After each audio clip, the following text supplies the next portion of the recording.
Hi viewers, welcome to testyourprep.com. My name is Anuj and in this video I will be discussing up the concept of progressions.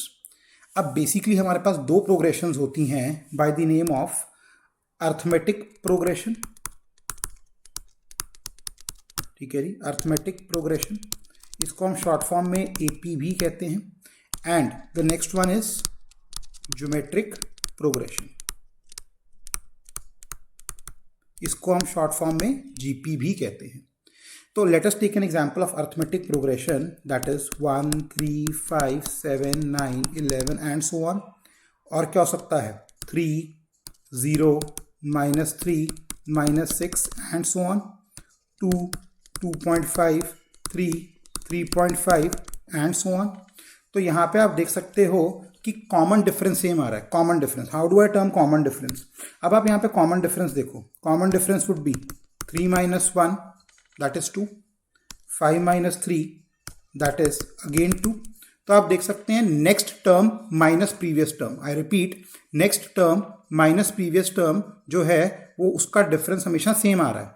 तो जब भी ये next term minus previous term का difference same आए तो उस case में हम हमेशा क्या करेंगे, आपका अर्थमेटिक प्रोग्रेशन रहेगा.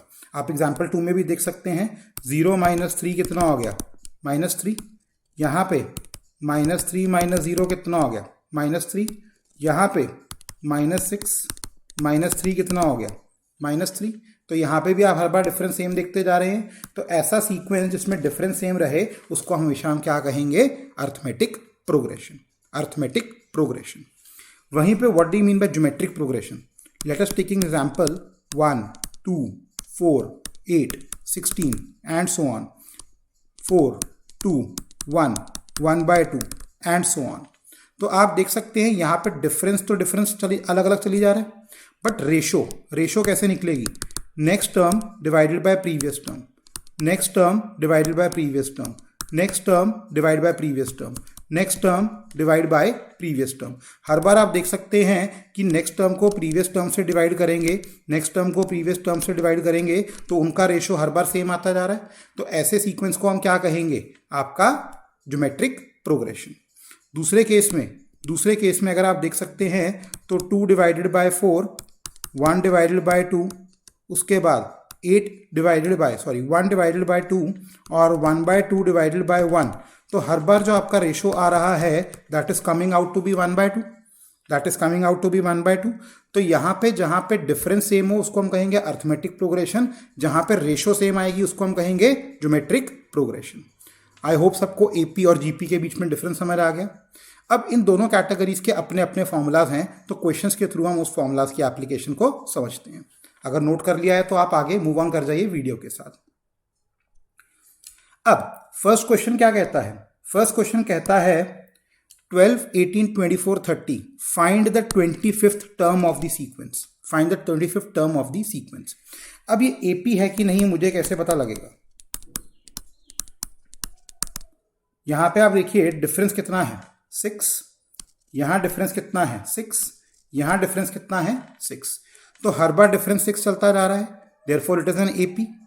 अब हमारे पास किसी भी नंबर की टर्म को निकालने का फॉर्मूला होता है that is given bye a + n - 1d, a + n - 1d. तो a आपका क्या है, फर्स्ट टर्म, n आपका क्या है, नंबर ऑफ टर्म, d आपका क्या है, कॉमन डिफरेंस, d आपका क्या है, कॉमन डिफरेंस, और tn क्या है आपकी, nth टर्म, जो नंबर की टर्म हमने निकालनी है. तो let us apply the formula and put. अब यहाँ पे आप देखिए a आपका फर्स्ट टर्म कितना है आपका 12, कॉमन डिफरेंस कितना आ रहा है आपके पास 6, और नंबर ऑफ टर्म कौन सी निकालनी है आपने 25. तो n की वैल्यू कितनी हो जाएगी 25. Let us put all of these values in the formula. इस फॉर्मूला में पुट करते हैं तो आपके पास T25 would be given by 12 + 25 - 1 into 6. So this will become 12 24 into 6. So this will be given by 120 + 24 144. So solving this I would be getting 156. तो इस sequence की 25th term जो है वो बनेगी 156. 25th टर्म जो है वो बनेगी 156. Kindly pause the video, note down the solution. Once the concept is clear, then move on to the next question.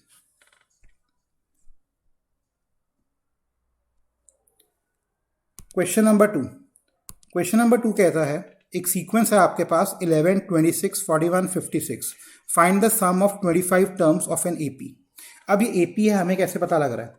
26 minus 11 would be 15, 41 minus 26 would again be 15, 56 minus 41 would again be 15. तो यहाँ पे हमें इस sequence का सम निकालना है. तो AP के केस में सम ऑफ एन टर्म्स का फॉर्मूला होता है n/2 2a plus n minus 1d. n/2 2a plus n minus 1d. तो यहाँ पे a अगेन हमारा first term, a is the first term, ठीक है जी. n आपका नंबर ऑफ टर्म, d आपका कॉमन डिफरेंस, ठीक है जी. और सम ऑफ n टर्म्स, ये आपका क्या डिफाइन कर रहा है? Sum of n terms. ये आपका डिफाइन कर रहा है सम ऑफ n टर्म्स. तो let us try to put the formula. यहाँ पे a की वैल्यू कितनी आ गई आपके पास? 11 जो फर्स्ट टर्म है. n आपको क्वेश्चन में कितना दिया हुआ है? 25. और कॉमन डिफरेंस कितना आया है हमारे पास? 15. तो ये वैल्यू आ गई. Let us put the formula. तो यहाँ पे आपके पास बन जाएगा 25/2 into 2a. a is 11, n will be 25 minus 1, difference is 15. Let us solve it. So this becomes 25/2. यहाँ पे 22 बनेगा, यहाँ पे 24 into 15. So solving this 25/2, this will be 22. 30/2 कर देंगे तो यहाँ पे आ जाएगा आपका 360. 360 plus 22 will be, I'm solving it on the top right, that is 25/2 into 382. तो यहाँ से कटिंग करेंगे कितना बन जाएगा? This will become 191. So my answer should be what? 25 into 191. आप इसको मल्टीप्लाई करके अपना सम ऑफ एन टर्म्स निकाल सकते हैं. आई होप सबको क्लियर हो गया है कि nth term of an AP कैसे निकालते हैं और sum of n terms of an AP कैसे निकालते हैं. अब इसके बाद क्लियर हो चुका है तो वीडियो के आगे मूव करते हैं और समझते हैं arithmetic mean. What do you mean by arithmetic mean? Let us से अगर मैं आपको बोलूं कि मेरे पास दो नंबर्स हैं a और b और मुझे इनके बीच में अर्थमेटिक मीन लगाना है, तो simply the formula would be a plus b divided by 2.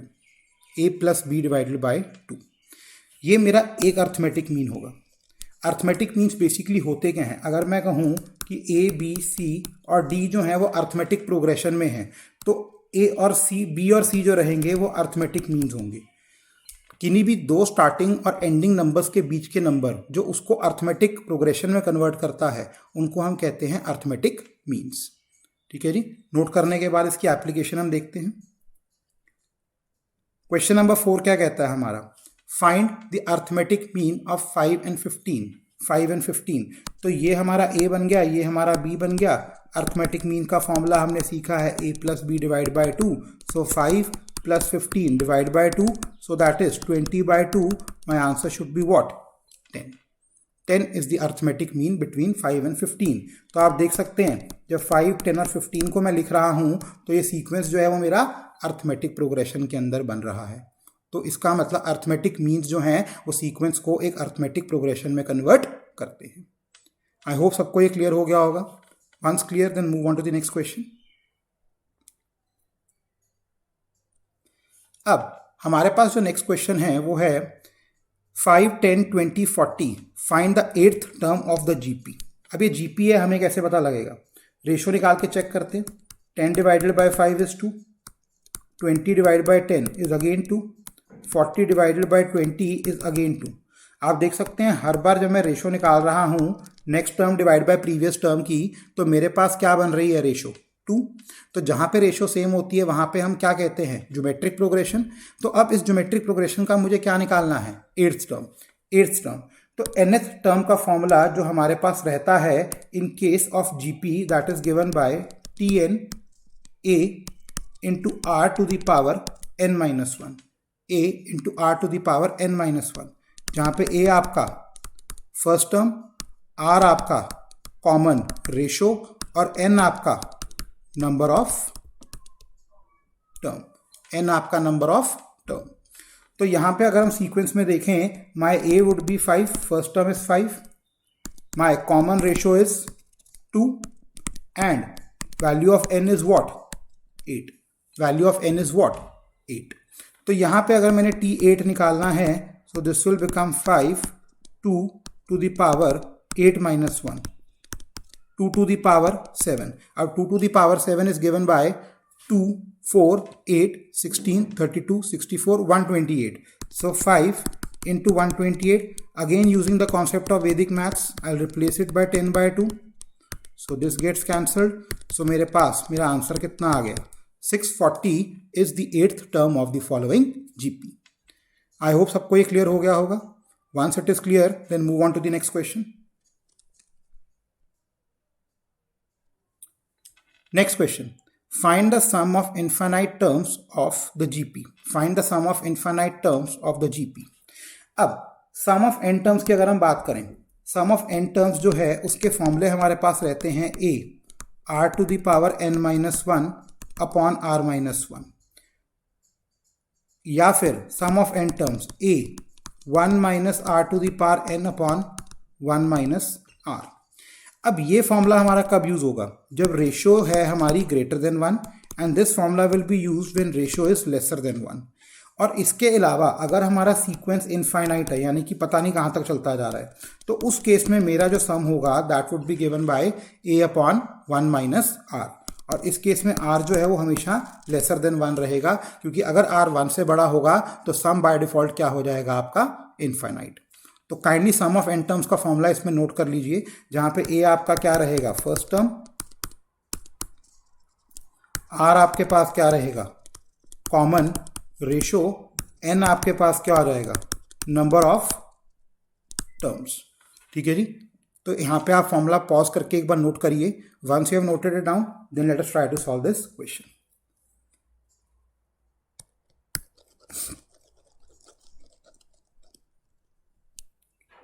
अब मैं इसी क्वेश्चन के थ्रू आपको दो चीजें समझा रहा हूं। Let us try to find the sum of first 4 terms, sum of first 4 terms of the sequence. अब यहां पे आप रेशो अगर देखें तो रेशो की वैल्यू कितनी आ रही है? 30/60 दैट इज 1/2, 15/30 दैट इज 1/2। ठीक है जी। तो हर बार रेशो जो आ रही है वो आपकी 1/2 आ रही है। तो ये रिक्वायर्ड सीक्वेंस क्या बन गया आपका? एक ज्योमेट्रिक प्रोग्रेशन। और सम ऑफ 4 टर्म्स, तो इसका मतलब r लेसर देन 1, r जो है वो लेसर देन 1 है, तो ये वाला फॉर्मूला मैं यूज करूंगा। Let us try to put the values in this. So over here my a is what? 60, 1, r becomes 1/2, the power is 4 divided by 1 minus 1/2। तो इसको अगर मैं सॉल्व करूंगा तो I will be getting my sum of first 4 terms, sum of first 4 terms. तो अगर r की value बड़ी होती तो मैं इस फॉर्मूले में वैल्यू आपकी पुट कर देता।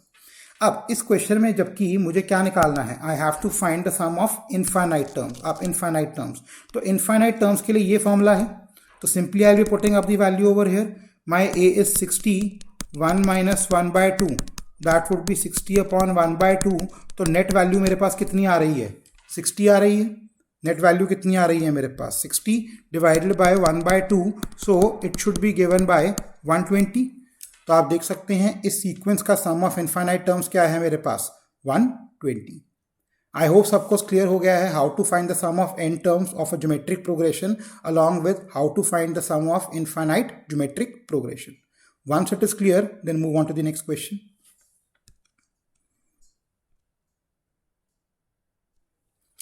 अब जैसे हमारे पास अर्थमेटिक प्रोग्रेशन में अर्थमेटिक मीन होता था, वैसे ही हमारे पास ज्योमेट्रिक प्रोग्रेशन में ज्योमेट्रिक मीन भी होता है।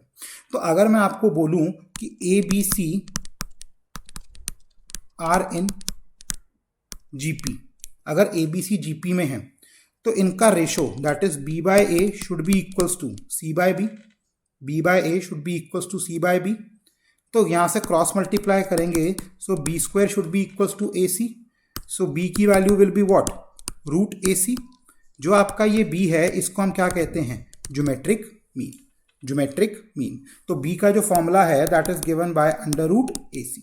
ये हमारा क्या है, ज्योमेट्रिक मीन का फॉर्मूला, ज्योमेट्रिक मीन का formula. Kindly note it down, once noted then move ahead.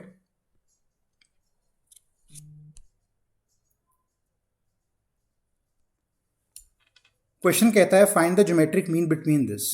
तो इनके बीच में ज्योमेट्रिक मीन को हम बी मान लेते हैं। So I know that B is equals to what, root AC। Over here this is A and this is C, so B will become what, 60 into 15। तो यहाँ पे कितना बन गया आपके पास 900, और 900 का रूट लेंगे तो दैट वुड बी 30। सो मेरा geometric mean is 30। I hope viewers आपको ये चीज़ क्लियर हुई होगी कि what are the fundamentals, what are the basic formulas to be used in arithmetic progression and geometric progression, क्योंकि इसके क्वेश्चंस भी काफ़ी सारे पेपर में आने शुरू हो चुके हैं। तो आप इसके लिए class 11th and class 12th की NCERT की बुक लेके सॉल्व कर सकते हैं बेसिक क्वेश्चंस, क्योंकि इसका एक्स्ट्राऑर्डिनरी लेवल नहीं आता पेपर में, but fundamentals of arithmetic progression and geometric progression are always touched. So keep watching, keep learning. Thank you.